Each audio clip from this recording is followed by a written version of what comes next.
What is going on, guys? Welcome back to the channel, and today I just wanted to give you guys my first impressions on the Droideka update that dropped late last night for me, as there are a couple of positives and negatives to be taken from this update, and I definitely need to get a couple of things off my chest. Taking a look at the update objectively, it was a really good update with some very nice additions, as well as some much needed tweaks to some of the heroes and stuff like that, but despite all of that I am very underwhelmed for some reason, and I'm going to go into all of that, but I will save that for the end of the video. Before we get started, I'd love to hear what you guys think of the update so far when it comes to all the content and the hero changes. I haven't really had a proper chance to talk to anyone about the update yet, so definitely leave a comment down below letting me know your thoughts on the update. Now, getting into the positive stuff first before we head into the more negative stuff, most of the content and the changes were really nice additions to the game, and like I said, despite a few of the issues that I have with the update, there are so many good things that it is hard to just completely dismiss the entire update. First off, Naboo for Capital Supremacy seems really fun and pretty well balanced as well. I really like the layout of the map and the way that they've added a whole lot of debris and crashed vehicles and stuff like that to make it not only seem a little bit more like a war zone, but also to add a lot more cover around the map, which was definitely needed, especially for that middle section of the map.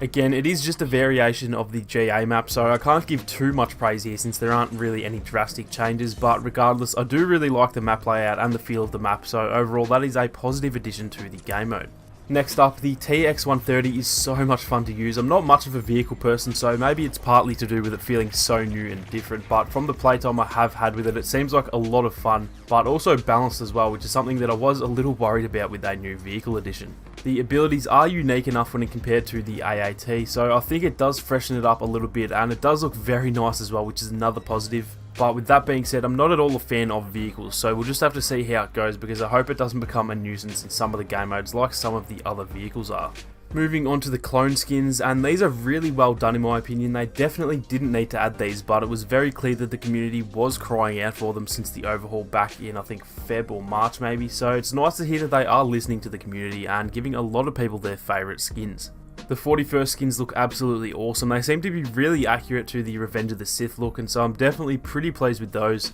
And I really love the 212 skins as well. However, I'm definitely not a fan of the skins being shiny or glossy, whatever you want to call it, because as far as I can remember, these skins were matte in the Clone Wars, so why they're glossy I'm not 100% sure, but overall I do still like them. I'm just hoping they'll maybe fix them up to be matte in the next couple of weeks or months. As for the Anakin skin, I think it looks pretty nice, so no real complaints here. I don't really like it as much as Obi-Wan's skin, but yeah, nothing really to complain about here, especially since I don't really use Anakin anyway. Now, lastly for the positive stuff, a lot of the small bug fixes and the hero tweaks that were made were also really great additions to the game. I love the new health on kill cards and the changes to Luke and Finn, so all of the non-content related stuff was really well done in my opinion, although apparently Chewie's health on kill is still linked to his charge stand, which is a little annoying, but regardless, once all of that is fixed up, I think that those changes are going to be a very big step in the right direction. I'm also not too sure why Finn didn't get a proper health on kill card. In my opinion, he was one of the characters that needed it the most, but yeah, I guess we'll find out whether they do end up deciding to make that change as well. Now, moving on to some of the more negative aspects to this update, and I've got to just start off with the Droidekas because holy shit, these things are so weak, it is actually pretty funny.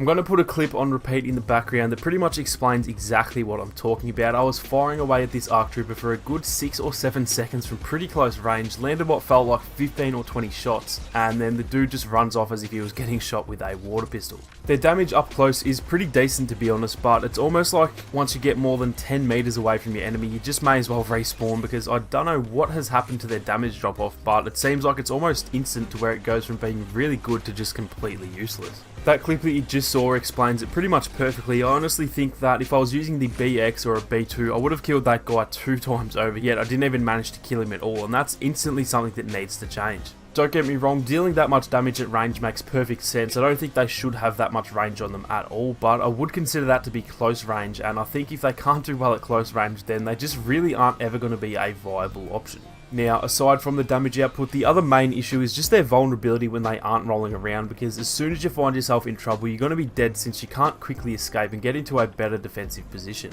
I've noticed that when you do exit the wheel form and start walking around normally, during that transition phase you're so vulnerable that even some bots can have a chance at killing you before you can actually properly transform and bring up your weapons. And I do understand the Droidekas are a lot like that in the movies and in the Clone Wars, but you just can't make characters so vulnerable in a multiplayer game like that, because you're just going to get killed so many times while you are in that transformation phase. Having some sort of damage reduction during that transformation would help out a lot, as well as allowing the shield to pop up a little faster too, because a lot of times you'll actually get killed before the shield pops up, which is super frustrating, and to me that is just not balanced at all. Now, with all of that out of the way though, some more positive notes are that they look and feel absolutely amazing, so it's not all negative. I think they nailed the aesthetics of the Droidekas, and as far as I can tell there aren't any major bugs either, which is definitely something I was very worried about heading into the update. The positive to be taken from all of this is that it's only really their damage stats, maybe some health stats, and some slightly clunky animations that aren't up to scratch, and so all of that is a lot easier to fix than if they came out super buggy and just completely broken.